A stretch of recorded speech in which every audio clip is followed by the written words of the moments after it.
क्या श्री चंद्रभान सिंह क्या माननीय सभापति महोदय, आपने राज्यपाल के भाषण में बोलने का मौका दिया, उसके लिए धन्यवाद। इस राज्यपाल का भाषण इस सरकार का लास्ट भाषण है और सरकार ने काफ़ी घोषणाएं, काफ़ी चर्चाएं, काफ़ी बातें इस 4 साल में करी। कोरोना भी आया, 2 साल तक कोरोना में ये सरकार रही और एक और कोरोना, कोई सरकार में और कोई कोरोना आ गया, उसके बारे में भी शायद कौन सा कोरोना था क्या पता, इस सरकार को बिल्कुल आगे पीछे ऊपर नीचे सब मंत्रियों को हिला के रख दिया। और सरकार वास्तव में, अभी राठौड़ साहब भी उस सरकार के बारे में चर्चा कर रहे हैं, महेश जी साहब भी चर्चा कर रहे हैं, रघु शर्मा जी भी काफ़ी चिंतित हैं इस सरकार के प्रति कि कोरोना नया कौन सा आया, ये भी गुजरात जाके कोरोना लेके आए, क्या पता इस प्रकार का कोरोना आया है। माननीय सभापति महोदय, मैं तो पेपर लीक के बारे में बात करना चाहता हूं। अगर सरकार ही पूरी लीक हो जाए तो पेपर लीक होना कोई बड़ी बात नहीं है, क्योंकि पेपर लीक की वजह से ठीक कह रहे हो आप। और ये 17वां है, 17वां। गहलोत साहब भी गए। अरे गुजरात में आपकी हालत क्या हुई देखो तो सही ना। आप प्रभारी थे और आपके ऊपर प्रभारी गहलोत साहब थे और वहां माननीय सदस्य साहब उनका जवाब नहीं दो। समय निर्धारित है साहब, इनवाइट मत करिए उनको। आप साहब मेरी बात गुजरात की बातें कर रहे हैं, गुजरात मोदी की बात कर रहे हैं, मोदी जी की बात कर रहे हैं। साहब मोदी जी की तुलना इनको 7 जन्म लगेंगे। विराजिए, इस वार्तालाप में आपकी जो कहने वाली बात है ना वो रह जाएगी जी। अपने क्षेत्र की बात कर लीजिए तो आपकी कुछ कंटेंट आ जाएंगे इसमें। अपनी बात कहिए, आप इनवाइट मत करिए उनको। माननीय सभापति महोदय, इस पेपर लीक के बारे में बात करना चाहता हूं। हमारे विधानसभा में इस मैटर को काफ़ी उठाया और आज हमारे किरोड़ी लाल जी भी इस बात को उठाकर काफ़ी धरने पर बैठे हैं और पूरे राजस्थान के युवा काफ़ी दुखी हैं। सरकार भी अपने आप में दुखी है, इनके एमएलए भी दुखी हैं, मंत्री भी दुखी हैं, पर इनकी सीएम सुनने वाले नहीं है, इसलिए दुखी कहें तो कहें किसको। इस प्रकार की ये भी जान रहे हैं, पर आने वाला युवा जिस प्रकार दुखी है, माननीय सभापति आपके मन में होगा दुख कितना होगा। आप सीकर से विराजते हैं और शिक्षा का हब है सीकर, और जिस प्रकार का नुकसान युवाओं को हुआ है उस प्रकार का युवा ये देख रहे हैं। अभी सुने तो ठीक, नहीं तो ये दिसंबर जो आ रहा है, 1 दिसंबर से 7 दिसंबर के बीच में युवा अच्छी तरह इनको देख लेंगे। इसलिए इसको सीबीआई को जांच दें और दूध का दूध पानी का पानी हो जाए। उसमें कौन अधिकारी सम्मिलित हैं, कौन मंत्री सम्मिलित हैं, कौन विधायक सम्मिलित हैं, कौन पूरे मंत्री शामिल हैं, उसका पूरा मामला आ जाए, पूरा खाली चिट्ठा हो जाए। उसके बारे में एक बार सरकार बात करे, चर्चा करें और सभापति जितने सीनियर हैं इस बात को जरूर रखेंगे, इस बात को जरूर करवाएंगे। राजस्थान की कानून व्यवस्था जिस प्रकार बिगड़ी है सभापति महोदय, इतनी चोरियां, इतनी डकैती, इतने इनकाउंटर, या इतने जिस जगह अगर घर में कोई 2 दिन के लिए, 2 घंटे के लिए या 2 मिनट के लिए घर छोड़ दे। मंत्री महोदय, चिकित्सा मंत्री जी आप सुन रहे हैं ना, आपके वहां भी दोसा भी आप लोगों ने देखा होगा, जिस प्रकार की कानून व्यवस्था पूरे देश में तहस-नहस हुई है। थाने में चोरियां, प्रदेश में थानों में चोरियां, डिप्टी ऑफिस में चोरियां, एसपी ऑफिस में चोरियां।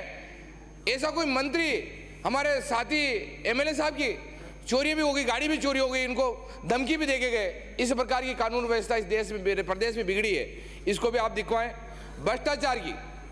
भ्रष्टाचार की तो सभी हदें पार कर दी। और मैं गहलोत साहब ने कोई अच्छा काम किया नहीं किया, पर सीएम साहब को साहब मैं दिल से धन्यवाद दूं कि इन्होंने जिस प्रकार राजस्थान में इन्होंने रोक नहीं लगाई ट्रांसफर पे, इसलिए बहुत अच्छा हुआ कि बहुत से मंत्रियों के बहुत से काम बहुत अच्छे हो गए, बहुत से अधिकारियों के काम इतने अच्छे हुए जिसकी कोई हद नहीं। इसको रेगुलर रखना चाहिए, दिसंबर तक, ये 23 तक इसको रेगुलर रखें, क्योंकि भ्रष्टाचार की हद, मैं मेरी वहाँ की बात करूँ साहब, मेरे वहाँ यूआईटी है, यूआईटी में इतना भ्रष्टाचार है, वहाँ जितने भी रिटायर्ड अधिकारी हैं, जो 8-8, 10 साल के रिटायर्ड अधिकारी बैठे हैं, यूडीएस मंत्री जी भी बैठे हैं, रिटायर्ड अधिकारी को लगाकर पूरी यूआईटी में केवल कमिश्नर के अलावा सभी अधिकारी रिटायर्ड लग रहे हैं। और रिटायर्ड अधिकारी इतना भ्रष्टाचार कर रहे हैं, महीनों के आप देखो मेरे किले के तक पट्टे काट दिए। इस प्रकार की पोजीशन अगर हम विपक्ष वहां जिंदा नहीं हो तो किला भी बिक जाए, इस प्रकार की पोजीशन वहां है। और वहाँ की धार्मिक जमीनें, हमारी धार्मिक जमीनें लक्ष्मीनाथ की मंदिर की हो या दूसरी जो जमीनें हो, वो सारी जमीनें आज की तारीख में बिक चुकी है। वहाँ के जनप्रतिनिधियों ने, वहाँ के पूर्व एमएलए ने इस प्रकार की जमीनें वहाँ बेची है। उसकी भी आप जांच करवाएं यूडीएच मंत्री जी। और यूआईटी में आपके सरकारी कर्मचारी अगर वहाँ लगेगा, अधिकारी वो लगेगा, रिटायर्ड तो उनको करना क्या है, पहले वो घर पे चला गया।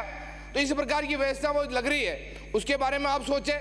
बिजली के बारे में मैं आपको चर्चा करूं, पहले वसुंधरा जी की सरकार में हम सब एमएलए थे, गुलाब जी साहब मंत्री थे, सब हम लोग उसमें थे। उन्होंने बिल माफ किए, बिल आपने वापस चालू कर दिए। चुनाव की कंडीशन देखी, बिल आपने वापस माफ कर दिए। कौन सा ना आपने नया काम कर दिया? आपने कहा 8 घंटे बिजली देंगे, 8 घंटे बिजली कहाँ आ रही है? 2-2, 3-3 घंटे बिजली आ रही है। आदमी भोजन करे उस टाइम भोजन बिजली जा रही है। आज बिजली की व्यवस्था इतनी खराब है, आपको 1-1 महीने तक, 15-15, 20-20 दिन तक वहाँ के ट्रांसमीटर नहीं मिल रहे। आज 2012, 13, 14 के जो फाइलें जमा है, उनकी बिजली कनेक्शन नहीं हो पा रहे। आपने कहा कि हम आपको इतने बिजली हजार कनेक्शन दे देंगे, वो दे देंगे, एक भी बिजली कनेक्शन नहीं हो पाया। जिस प्रकार की वीसीआर भरी जा रही है, जिस प्रकार की फर्जी वीसीआर भरी जा रही है, जिस प्रकार कांग्रेस बीजेपी के वीसीआर भरी जा रही है, उसके बारे में सरकार को सोचना चाहिए कि हम लोगों की सरकार भी थी, सरकारें होती है, पर इस प्रकार की कांग्रेस बीजेपी सोचकर वीसीआर नहीं भरी जाती है। अभी जो वीसीआर भर रही है सर, वो वीसीआर इतनी 1-1, 2-2 लाख, 3-3 लाख की। आदमी किसान वर्ग अपनी जमीनें बेचकर, अपनी जायदाद बेचकर, अपनी रकम बेचकर इस प्रकार की वीसीआर भर रहे हैं। मंत्री महोदय, इसको आप देखो, पर आने वाले दिनों में इसकी सजा, अब कौन मुखिया है कौन क्या है, पर सजा आप सब लोगों को भुगतनी पड़ेगी। और पहले तो आप 20 भी आए, मेरे को नहीं लगता कि 20 आए, अब तो आपके बाद टेम्पू की जो स्थिति है वो स्थिति आपकी होगी। इस बिजली की व्यवस्था अभी भी सुधार दो, वो अच्छा होगा। संविदा कर्मियों की आप लोगों ने भर्ती करी कि संविदा कर्मी हम ले रहे हैं, संविदा कर्मी रेगुलर कर रहे हैं, इस प्रकार की कर रहे हैं। आज संविदा कर्मी रोड पर हैं, वो धरने दे रहे हैं, ज्ञापन दे रहे हैं, प्रदर्शन कर रहे हैं। उनकी व्यवस्था आप देख लें, उनको भी आप रेगुलाइज करें, उनके बारे में सोचें। एक वो कल्ला जी वाली किसी कमेटी बनाई, वो कमेटी का आता है पता है क्या किया? गुलाब जी भाई साहब इसका पूरा देख के वो सोचेंगे, इसी बात भी करेंगे। शिक्षा विभाग, आपने स्कूल खोल दिए, नहीं कमरे हैं, नहीं कोई टीचर है, नहीं कोई चीज़ है। इंग्लिश स्कूल खोल दिए, वो पहले वाले बच्चे कहाँ जाएंगे? आपने गर्ल्स स्कूल में आपने अंग्रेजी स्कूल खोल दिए। आज गर्ल्स स्कूल वहाँ बंद हो गए। मेरे वहाँ 82 और 2.25 स्कूल है, वो आज की तारीख में वो बच्चे वापस वो इस कॉलेज में वो भर्ती हो गई। मेरे 82 और दोनों बड़े कस्बे हैं, कम से कम 700, 700, 800 और 1000 बच्चे हैं। आज माँ बाप इसलिए सोचते हैं कि मेरी बच्ची सुरक्षित स्कूल में है, पर आज वो सुरक्षित नहीं है। इसके बारे में शिक्षा विभाग के बारे में सोचें, टीचर के बारे में सोचें, उच्च शिक्षा के बारे में सोचें, क्योंकि पूरी शिक्षा विभाग तहस नहस हो गए। जो ट्रांसफर किए, इस प्रकार के ट्रांसफर किए, किस प्रकार के आपने कर दिए, कौन कहाँ जा रहा है, कैसे जा रहा है, कि एक आदमी के 2-2 जगह ट्रांसफर हो गए, हुए ही नहीं। इस प्रकार के बारे में आप सोचें। इस बारे में मंत्री महोदय आप विराज रहे, शिक्षा विभाग के बारे में आप अगर सोचेंगे, आप ब्राह्मण हैं, उच्च कुल के हैं, अगर इस बारे में अगर निष्पक्ष सोचेंगे कि 200 विधायक मेरे हैं, ऐसा मैं नहीं सोचूं ये किसका है ये उसका है, इस प्रकार की नहीं सोचें। क्योंकि आने वाली सरकार जो है वो भारतीय जनता पार्टी को लंबे टाइम 25-30 साल की रहेगी। आप भी कभी फ़ोन करेंगे तो कहेंगे चंद्रभान जी मेरा काम करवा देना, गुलाब जी भाई साहब मेरा काम करवा देना, राठौड़ साहब मेरा काम करवा देना, पर हम कहेंगे कल्ला जी उस दिन हमारी एक नहीं सुनी, अब आपकी 5-6 महीने में आपकी क्या सुने। इसलिए आप मत सोचो और थोड़े निष्पक्ष काम करो। और ये जितने भी आपके बताऊँ, ये नया जो कोरोना है ना, इसको नहीं अवेयर लो साहब, मेरी बात तो सुनो। इसमें भी पूरा तेज नेस राजस्थान में हुआ है, पूरा खराब हुआ है। हकीकत में नया कोरोना का वायरस तो इतना खराब आया सभापति महोदय कि आप सोच भी नहीं सकते हो, इतना आपको अंदर वो कोरोना नुकसान करेगा, आपकी सारी जड़ें अंदर से साफ हो गई। जो नया वाला निकम्मा जो आया ना सर, वो कोरोना वो इतना खराब आया राठौड़ साहब, जो आप सोच नहीं सकते हो। हकीकत कह रहा हूँ मैं आपको, बहुत बुरा ना कोरोना है साहब, उसके बारे में सोच लें आप। माननीय शिक्षा मंत्री महोदय, आपने बेरोजगारी भत्ते के बारे में बात करी कि हम बेरोजगारी भत्ता देंगे। उस टाइम चुनाव थे, आप लोगों आओ हो वाह वाह अच्छा हो रहा है, इस प्रकार के आपने फार्म भरवाए, सब कुछ किया, 3500 रुपये दे देंगे, वाई ले ली, लूट ली। आज वो बेरोजगार रो रहा है साहब, आज के माँ बाप रो रहे हैं कि यार उस बच्चे से उस टाइम इस बार लुभावनी बातें कर ली, इस प्रकार की बातें कर ली, ये हो जाएगा वो हो जाएगा, 35 रुपये कर्जा चुप जाएगा। सर मेरा 10 मिनट नहीं हुए साहब, एक बार आप मिनट चेक कर लें। मैंने वो टाइम देख रहा हूँ कि मेरे सभापति महोदय मेरे रामलाल जी के फूफा जी हैं और मेरे को कहीं ना कहीं माफ जरूर करेंगे साहब, एक बार वो देख लें सर। सर किसानों को कर्ज माफी का मामला, कर्ज माफी हुई नहीं, कर्ज माफी में आपने कहा हम संपूर्ण कर्जा माफ कर लेंगे, और आपने छोटा मोटा सहकारी समितियों में कर दिया, आपने हो सकता भूमि विकास बैंक में कर दिया, वही नाम मात्र का जो पहले वसुंधरा जी की सरकार में हुआ था उसी को आपने, ठीक है छोटा मोटा पैसा आपको देना पड़ेगा, उसमें एडजस्टमेंट में आप समझ गए, पर ऐसे मत करो साहब, उनके कर्जे को भी माफ कर दो। अभी भी आपके पास समय है, हो सकता है 10 तारीख को बजट है, या शकुंतला जी भी वापस नहीं साहब, नहीं हो रहा है साहब, अब आप मत करो साहब।